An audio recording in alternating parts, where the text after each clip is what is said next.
Hello friends, இன்றைக்கி பார்த்திங்கனாக்கா நம்ம காளான் பிரியாணி செய்ய போகிறோம். இதில் பார்த்திங்கன்னா செந்தூர் ஃபுட் ப்ராடக்ட் பிரியாணி மசாலா வந்து நம்ம தலப்பாக்கட்டு பிரியாணி செஞ்சு பார்த்தோம் சிக்கனில். இப்போ வந்து ராயல் பிரியாணி 5 ஸ்டார் ஹோட்டலில் இருக்கிற மாதிரி ஸ்பெஷல் பிரியாணி மசாலா போட்டு நம்ம செய்கிறோம். அது செந்தூர் ஃபுட் ப்ராடக்டில் உங்களுக்கு மசாலா பொடி கிடைக்கும். இதுக்கு என்ன தேவைன்னு பார்த்திங்கன்னா, வெங்காயம் 2 வெங்காயம் எடுத்து வச்சுருக்கேன். 2 வெங்காயம் பொடியாக கட் பண்ணி வச்சுருக்கேன். தக்காளி 2 கட் பண்ணி வச்சுருக்கேன், பெரிய சைஸ் தக்காளி. பச்சை மிளகா 3 கட் பண்ணி வச்சுருக்கேன். காளான் 3 பேக்கெட் எடுத்து கழுவி வச்சுருக்கேன். இது பார்த்திங்கன்னா புதினாவும் கொத்தமல்லியும் கொஞ்சம் எடுத்து வச்சுருக்கேன். தயிர் இதில் வந்து 2 கரண்டி தயிர் எடுத்து வச்சுருக்கேன். அப்புறம் நம்மளுடைய பிரியாணி மசாலாவிலேருந்து 2 ஸ்பூன் போட்டு இன்றைக்கி பிரியாணி செய்ய போகிறோம். அது எப்படி செய்யலாம்ன்றதை ஈஸியாக எப்படி செய்யலான்றதை பார்க்கலாம் வாங்க. பார்த்திங்கன்னா குக்கரில் கொஞ்சம் எண்ணெய் போட்டிருக்கேன். இந்த டம்ளரில் வந்து நான் 1.5 டம்ளர் அரிசி எடுத்திருக்கேன். பாஸ்மதி ரைஸ் எடுத்திருக்கேன். நீங்கள் வீட்டில் இருக்க அரிசியும் செய்யலாம், ஜீரக சம்பாலையும் செய்யலாம். இது வந்து 400 1.5 டம்ளர் வந்து 400 பிடிக்கும். 400 கிராம் 400 போட்டிருக்கேன். இப்போது இதில் நீங்கள் தாளிக்க எதுவுமே போட வேணாம், எல்லாமே மசாலாவில் இருக்குது.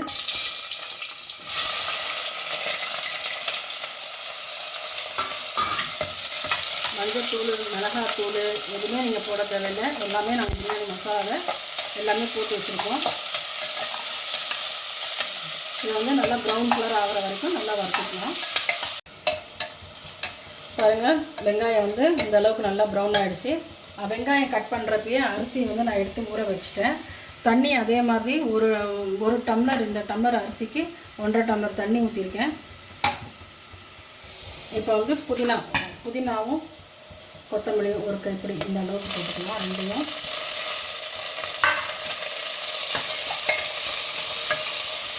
பச்சை மிளகாய் போட்டுக்கலாம்.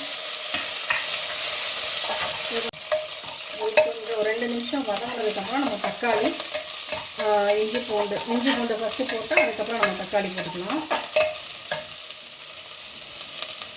பாருங்கள், இந்த ஸ்பூனில் 1.5 ஸ்பூன் போடுறேன். இது ஒரு 2 நிமிஷம் பச்சை வாடை போகிற வரைக்கும் நல்லா வதக்கிக்கலாம்.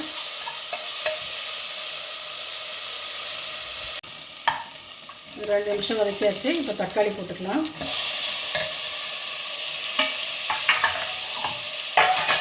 அதோடைய நம்ம தயிர் 2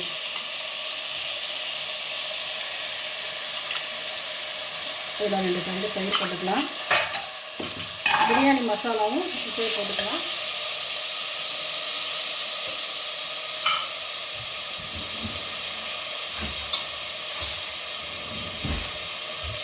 பாருங்கள், இந்த ஸ்பூனில்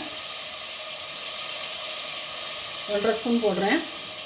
1/2 கிலோ எடுத்திங்கனாக்கா நீங்கள் 2 ஸ்பூன் தாராளமாக போடலாம். அதில் நான் 1.5 ஸ்பூன் போடுறேன். இதுலேயே வந்து மிளகாத்தூள், மஞ்சத்தூள் எல்லாமே இருக்குது. நீங்கள் எதுவுமே போட தேவை கிடையாது. இது மட்டும் போட்டால் போதும். இதை கொஞ்சம் வதக்கிட்டு நம்ம காளான் போட்டுடலாம்.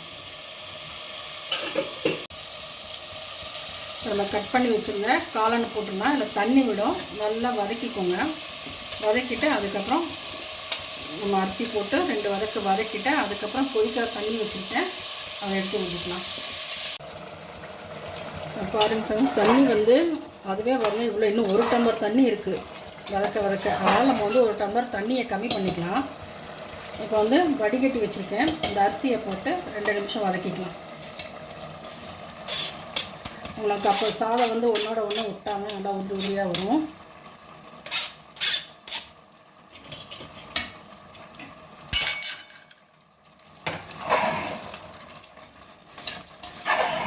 இந்த பிரியாணி பவுடர் ஒரு தடவை வாங்கி செஞ்சு சாப்பிட்டு பாருங்கள். அவ்வளோ ருசியாக இருக்கும், அவ்வளோ மணமாக இருக்கும், நல்ல வாசனையாக இருக்கும்.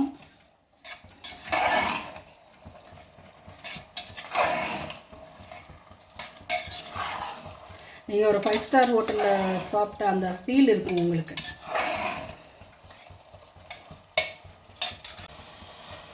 நீங்கள் அரிசியை போட்டு இந்த அளவுக்கு வதக்கியாச்சு. இப்போ நம்ம சூடு பண்ண தண்ணியை வந்து ஒரு 1.5 டம்ளர் ஊற்றுறேன். ஏன்னா ஏற்கனவே அதில் தண்ணி விட்டுருக்கு காளானில்.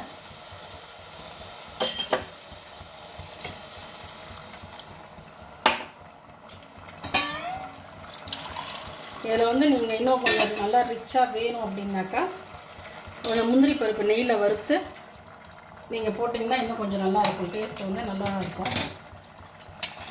நான் போடல, உங்களுக்கு வேணும்னாக்கா நீங்கள் போட்டுக்கோங்க. இங்கே பாருங்கள், பக்கத்தில் வந்து பழைய தோசைக்கல் வந்து நான் சூடு பண்ணி வச்சுருக்கேன்.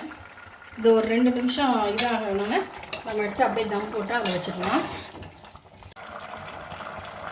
இதில் கொஞ்சம் உப்பு போட்டுக்கிறேன். நீங்கள் வந்து எப்படி ஏன்னா உப்பு செக் பண்ணிக்கோங்க, எப்படி இருக்குதுன்னு பார்த்துட்டு நீங்கள் வேணும்னாக்கா நீங்கள் போட்டுக்கோங்க. பாருங்கள், இந்த ஸ்டேஜில் வந்து நம்ம வந்து தம் போட்டுக்கலாம். எலுமிச்சைப்பழம் இருந்துச்சுனாக்கா பாதி ஊற்றிடுங்க.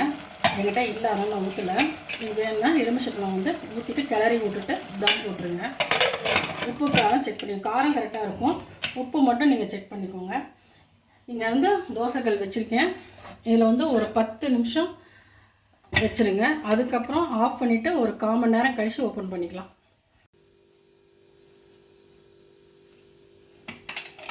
பாருங்கள், பிரியாணி ஃப்ரெஷ்ஷாக போயிடுச்சு.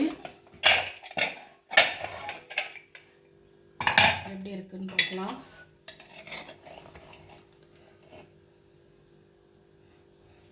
பாருங்கள், சூப்பராக உதிரியாக வந்திருக்கு. நீங்களும் செஞ்சு பாருங்கள், எப்படி இருக்குன்னு சொல்லுங்கள். செந்தூர் ஃபுட் ப்ராடக்டோட ராயல் பிரியாணி. நான் செஞ்சது வந்து சிக்கன் பிரியாணியில் வந்து தலப்பாக்கட்டு பிரியாணி போட்டிருப்பேன். இது வந்து வேறு பிரியாணி மசாலா. இதை வாங்கி ஒரு தடவை செஞ்சு சாப்பிட்டு பாருங்கள். அப்படியே 5 ஸ்டார் ஃபீல் இருக்கும் உங்களுக்கு. சாப்பிட்டு பார்த்துட்டு எப்படி இருக்குன்னு சொல்லுங்கள். தேங்க்யூ.